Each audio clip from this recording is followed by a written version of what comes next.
이번에 알아볼 거는 승모판막 역류증인데요. 역시나 말이 조금 어려운 것 같기도 그렇습니다. 합니다. 어떤 질환인지 또 어떻게 치료를 하는지까지도 좀 설명을 해주시죠. 예, 앞서 얘기 드렸다시피 좌심실, 가장 중요한 좌심실을 기준으로 앞으로 나갈 부분에 있는 게 대동맥판막, 그다음에 좌심실 뒤에 있는 게 승모판막입니다. 그래서 좌심방에서 그 좌심실로 피를 전달해주는 기관인데 이 판막이 문제가 생기는 건 두 가지 원인에 의해서 생깁니다. 하나는 판막을 지탱하고 있는 어떻게 보면 텐트, 줄 같은 것들이 끊어지면서 그 판막이 돌출돼서 튀어나오는 어긋나는 현상인 판막 자체가 문제가 되는 1차성 승모판막 역류가 있고 또 하나는 심부전, 아까 여러 가지 원인이라고 얘기했지만 정말 여러 가지 원인에 의해서 심장 자체가 커지게 되면은 이 판막이 더 이상 거기를 지탱하지 못하고 벌어지면서 역류하게 되는 2차성 승모판막 역류 이렇게 두 가지가 있습니다.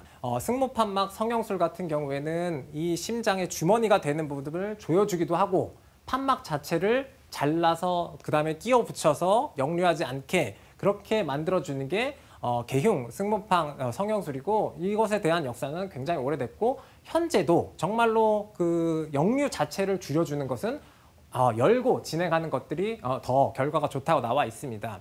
하지만 최근에 생기게 된 건 역시나 고위험, 그다음에 고령인 환자가 늘어나게 되면서 단지 열었다, 닫는 데에 대한 위험도는 아직까지도 사실은 개선이 안 된 부분이 있습니다. 그래서 그런 분들의 회복이 더디면서 문제가 생기는 경우는 분명히 잘 됐기 때문에 그래서 저희가 흡사, 수술은 굉장히 잘 됐는데 환자분은 코스가 별로 경과가 좋지는 않습니다. 이렇게 얘기하는 것들을 가끔 드라마에서 볼 수 있는데 그런 경과를 최소화할 수가 없을까 해서 시술로서 이 부분을 진행하고자 경피적으로 승모판에 저렇게 클립을 딱 집어서 호치키스처럼 클립을 집어서 치료하는 성형술이 나오게 됐습니다.